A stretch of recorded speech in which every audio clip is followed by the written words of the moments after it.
ஜனாசாவை மக்கள் பிரிந்து சென்றதற்கு பிறகு 2 மலக்குகள் வந்து அவரை எழுந்து உட்கார வைத்து கேட்பார்கள், மன் ரப்புக, உன் இறைவன் யார், உன் இறைவன் யார்?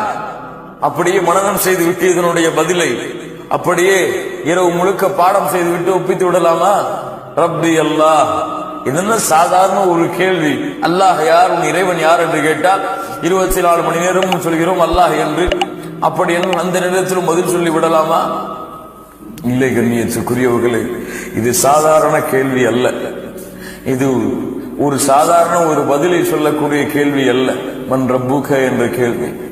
அல்லாஹ் யார், உன்னை படைத்தவன் யார், யாரை அழைத்தாய் பிரார்த்தனைகளில், யாரின் மீது முழுமையான நம்பிக்கை வைத்தாய், கஷ்டத்திலே யாரை அழைத்தாய், உறுதியிலே யாரை அழைத்தாய், மகிழ்ச்சியிலே யாரை அழைத்தாய், சந்தோஷத்திலே யாரை அழைத்தாய், நோயிலே யாரை அழைத்தாய், குழந்தைக்காக யாரை அழைத்தாய், அல்லாஹ்வின் மீது வைக்க வேண்டிய நம்பிக்கையில் எந்த அளவு நம்பிக்கை வைத்திருந்தாய், அல்லாஹ்வை பயப்படுவதில் எந்த அளவு பயப்பட்டாய், அல்லாஹ்வை பயந்தாயா, மனிதர்களை பயந்தாயா, அல்லாஹ்வின் மீது நம்பிக்கை கொண்டாயா, மனிதர்கள் மீது நம்பிக்கை கொண்டாயா, அல்லாஹ்வை ஆதரவு வைத்தாயா, மனிதர்களை ஆதரவு வைத்தாயா, அல்லாஹ்வின் மீது முழுமையான உறுதியான தெளிவான நம்பிக்கையை அவன் தன்மைகளை ஏற்று வைத்திருந்தாயா, அல்லது வணக்க வழிபாடுகளிலே ஷிர்கை இணை வைப்பை கலந்திருந்தாயா?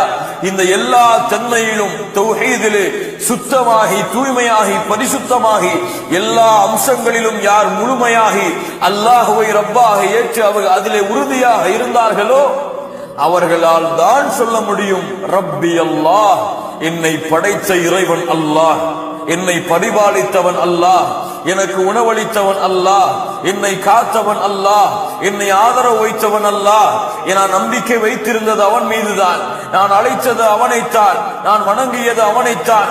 வணக்க வழிபாடுகள் அத்துணை தன்மைகளையும் அத்துணை வகைகளையும் அவன் ஒருவனுக்கு மட்டும்தான் நான் செலுத்தி அவனுடைய வணக்க வழிபாட்டிலே வேறு யாரையும் கூட்டாக்காமல் சமமாக்காமல் இணையாக்காமல் ஷிர்கை கலக்காமல் அவன் ஒருவனை வணங்கினேன். இந்த தன்மைகளை ஏற்று இருந்தால் அவனுக்கு அந்த மொழி புரியவில்லை என்றாலும், அவனுக்கு கேட்கக்கூடிய வார்த்தை எதுவாக இருந்தாலும் கேட்டவுடன் பதில் வரும் ரப்பி அல்லாஹ், என்னுடைய இறைவன் அல்லாஹ். அடுத்து கேட்கப்படும் உன்னுடைய மார்க்கம், நீ வந்த வழி எது, எந்த வழியிலே வந்தாய்? நாங்கள் எல்லோரும் முஸ்லிம்களாகத்தான் பிறந்தோம், இஸ்லாமைத்தான் பின்பற்றினோம், முஸ்லிம்களாகத்தான் வாழ்ந்தோம். அதனால் எளிதாக சொல்லிவிடலாம் தீனியல் இஸ்லாம், நான் வந்த வழி, நான் பின்பற்றிய மார்க்கம் இஸ்லாம் என்று முடியுமா? கண்ணியத்துக்குரியவர்களே, இஸ்லாம் 5 தூண்கள் மீது அமைக்கப்பட்டிருக்கிறது. இஸ்லாம் 5 தூண்கள் மீது அமைக்கப்பட்டிருக்கிறது. இதில் முக்கியமான 2வது தூண் தொழுகை. தொழுகையை மறந்து வாழ்ந்தால் கபருடைய வாழ்க்கையிலே என்னுடைய மார்க்கம் இஸ்லாம் என்று சொல்ல வருமா? தொழுகையை புறக்கணித்துக் கொண்டிருந்தால், காலை ஃபஜ்ருடைய தொழுகையை மரணித்துக் கொண்டிருந்தால், வக்து தொழுகைகளை ஜமாஅத்தோடு பேணாமல் இருந்தால், அல்லாஹுவால் கடமையாக்கப்பட்ட வணக்க வழிபாடுகளில் சிறந்த வணக்க வழிபாடாகிய தௌஹீதுக்கு பிறகு அல்லாஹ் ரப்புல் ஆலமீன் எதிர்பார்க்கக்கூடிய வணக்க வழிபாடுகளில் சிறந்த வணக்க வழிபாடு மூசா அலைஹிஸ்ஸலாம் அவர்களுக்கு அல்லாஹ் சொல்கிறார், இன்னனி அனல்லாஹ் லா இலாஹ இல்லா அன ஃபஅபுத்னி வஅகிமிஸ் ஸலாத லிذிக்ரி. மூசா, என்னை மட்டுமே நீ வணங்கு, எனக்கு மட்டுமே வணக்க வழிபாடுகளை செலுத்து, என்னை வணங்கியதற்கு பிறகு வஅகிமிஸ் ஸலாத லிذிக்ரி, என்னுடைய நினைவிற்காக தொழுகையை நிலைநாட்டு என்று அல்லாஹ் ரப்புல் ஆலமீன் எங்கெல்லாம் தௌஹீதை சொல்லும் பொழுது அல்லாஹ் ரப்புல் ஆலமீன் தௌஹீதுக்கு பிறகு மிக முக்கியமாக விரும்பக்கூடிய வணக்க வழிபாடாகிய இந்த தொழுகையை மறந்து வாழக்கூடிய சமூகம் தீனில் இஸ்லாம் என்று பதில் கூறுமா? சித்து பாருங்கள். கடமையானதற்கு பிறகும் ஹஜ்ஜை நிறைவேற்றவில்லை என்றால் தீனில் இஸ்லாம் என்று பதில் வருமா? கடமையான செல்வத்தை சம்பாதித்ததற்கு பிறகும் வருடம் பூர்த்தியானால் ஒவ்வொரு வருடமும் தன்னுடைய செல்வத்திலிருந்து ஜகாத்தை வெளியாக்கவில்லை என்றால் தீனில் இஸ்லாம் என்று ஒரு பதில் வருமா? ரமதான் மாதத்திலே வேண்டுமென்ற நோன்புகளை விட்டுக் கொண்டிருந்தால் தீனில் இஸ்லாம் என்ற ஒரு பதில் வருமா? கண்ணியத்துக்குரியவர்களே, எது இஸ்லாம்? பெயரா இஸ்லாம்? அப்துல் ரஹ்மான் அப்துல் பாசிதா இஸ்லாம்? கண்ணியத்துக்குரியவர்களே, அல்லாஹ்வால் கடமையாக்கப்பட்ட கடமைகள் அல்லாஹ்வுடைய தூதரால் வலியுறுத்தப்பட்ட சுன்னாக்கள், இது இஸ்லாம். இதை பின்பற்றி முழுமையாக உள்ளத்தாரும் மனதாலும் ஏற்று தங்களுடைய செயல்பாடுகளால் வெளிப்படுத்தி உண்மையான முஸ்லிமாக யார் இந்த பூமியிலே வாழ்ந்து கொண்டிருக்கிறார்களோ அல்லாஹ் அந்த கூட்டத்திலே நம்மை சேர்ப்பானாக. அவர்கள் சொல்லுவார்கள், தீனியல் இஸ்லாம், என்னுடைய மார்க்கம், நான் வந்த வழி, அல்லாஹ் இந்த பூமியிலே தேர்ந்தெடுத்து அல்லாஹ் இந்த பூமியிலே பொருந்திக் கொண்ட இஸ்லாம். அவ்வளவுதான். அடுத்து கேட்கப்படும், فيقولان له ما هذا الرجل الذي بعث فيكم فيقول, உங்களுக்கு அனுப்பப்பட்டாரே ஒரு தூதர், அவர் யார்? அவரை பற்றி என்ன சொல்கிறீர்கள்? அவர் எப்படிப்பட்டவர்? முஹம்மது ரசூலுல்லாஹ் ஸல்லல்லாஹு அலைஹி வஸல்லம் அவர்களை பற்றிய ஒரு கேள்வி. எல்லோருக்கும் தெரியுமே, எங்களுடைய தூதர் அல்லாஹ்வுடைய தூதர் தான், முஹம்மது ரசூல் தான். மக்காவிலே பிறந்தார்கள், மதீனாவிலே இறந்தார்கள் என்று சாதாரணமாக சொல்லிவிடலாமா? இல்லை கண்ணியத்துக்குரியவர்களே. فَلْيَحْذَرِ الَّذِينَ يُخَالِفُونَ عَنْ أَمْرِهِ, யாரை அல்லாஹ் ரப்புல் ஆலமீன் எச்சரிக்கை செய்கிறானோ, இவருடைய வழிமுறைக்கு மாற்றமாக நடந்துவிட்டால் மிகப்பெரிய குழப்பங்களும் சோதனைகளும் உங்களுக்கு ஏற்படும் என்று அல்லாஹ் ரப்புல் ஆலமீன் யாருடைய வழிமுறையை புறக்கணித்தால் அவர்களுக்கு அல்லாஹ் ரப்புல் ஆலமீன் தோல்வியை, இழிவை கொடுப்பார். وَمَن يُطِعِ اللَّهَ وَرَسُولَهُ فَقَدْ فَازَ فَوْزًا عَظِيمًا, யார் அல்லாஹ்வையும் அல்லாஹ்வோடு சேர்த்த அந்த தூதரையும் முஹம்மது ரசூலுல்லாஹ் ஸல்லல்லாஹு அலைஹி வஸல்லம் அவர்களையும் பின்பற்றினால் மகத்தான வெற்றியை அவர் அடைந்து விடுவார் என்று யாரை அல்லாஹ் ரப்புல் ஆலமீன் தூதராக அறிமுகப்படுத்துகின்றானோ அந்த தூதர் முஹம்மது ரசூலுல்லாஹ் ஸல்லல்லாஹு அலைஹி வஸல்லம் உடைய முழு வாழ்க்கையும் தங்களுடைய வாழ்க்கையாக இருந்தார். படி, முழு வாழ்க்கையும் தங்களுடைய வாழ்க்கையாக்கி தங்களுடைய சொல்லிலே, தங்களுடைய செயல்பாடுகளிலே, தங்களுடைய குணங்களிலே, தங்களுடைய பழக்க வழக்கங்களிலே, தங்களுடைய நடைமுறை வாழ்க்கையிலே, தங்களுடைய வியாபாரத்திலே, தங்களுடைய தொழிலிலே, தங்களுடைய மனைவியிடத்திலே, தங்களுடைய குழந்தைகளிடத்திலே, தங்களுடைய குடும்பத்தார்களிடத்திலே யார் இந்த முஹம்மது ரசூலுல்லாஹ் ஸல்லல்லாஹு அலைஹி வஸல்லமாக வாழ்ந்தார்களோ, சாதாரண வார்த்தைகள்ல நான் சொன்ன விஷயம் கண்ணியத்துக்குரியவர்களே, அந்த முஹம்மது ரசூலுல்லாஹ் ஸல்லல்லாஹு அலைஹி வஸல்லம் உடைய வாழ்க்கையை தங்களுடைய வாழ்க்கையிலே உயிர்ப்பித்தார்களோ அவர்கள் சொல்லுவார்கள்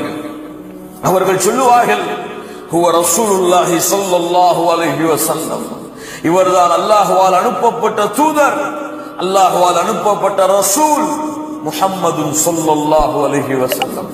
அவ்வளவுதான். அல்லாஹு அக்பர். அடுத்து فيقولان له وما علمك فيقول قرأت كتاب الله آمنت به وصدقت فينادي مناد في السماء, வானத்திலிருந்து அழைப்பு வரும், அன் ஸதக அப்தி, என் அடியான் உண்மையை கூறினான், அன் ஸதக அப்தி, என் அடியான் உண்மையை கூறினான், فأفرشوه من الجنة وألبسوه من الجنة وافتحوا له بابا إلى الجنة, அவனுக்கு சொர்க்கத்துடைய ஆடையை அனுபவியுங்கள், சொர்க்கத்துடைய விரிப்பை அவனுக்கு நீங்கள் விரியுங்கள், சொர்க்கத்தின் வாசலை அவனுக்கு நீங்கள் திறந்து வையுங்கள், கபர் விசாலமாகட்டும். அதற்கு பிறகு அவனுக்கு சொர்க்கத்திலிருந்து நறுமணம் வர தொடங்கும் பொழுது அல்லாஹ் ரப்பல் ஆலமீன் நரகத்தை காட்டுவான். நரகம் காட்டப்படும், நரகத்துடைய ஜுவாலைகள் காட்டப்படும், நரகத்திலே மனிதன் அனுபவிக்கக்கூடிய வேதனைகள் காட்டப்படும், நரகத்துடைய அத்துணை துன்பங்களும் அவன் கண்களுக்கு முன்னால் காட்டப்படும். ஏன்?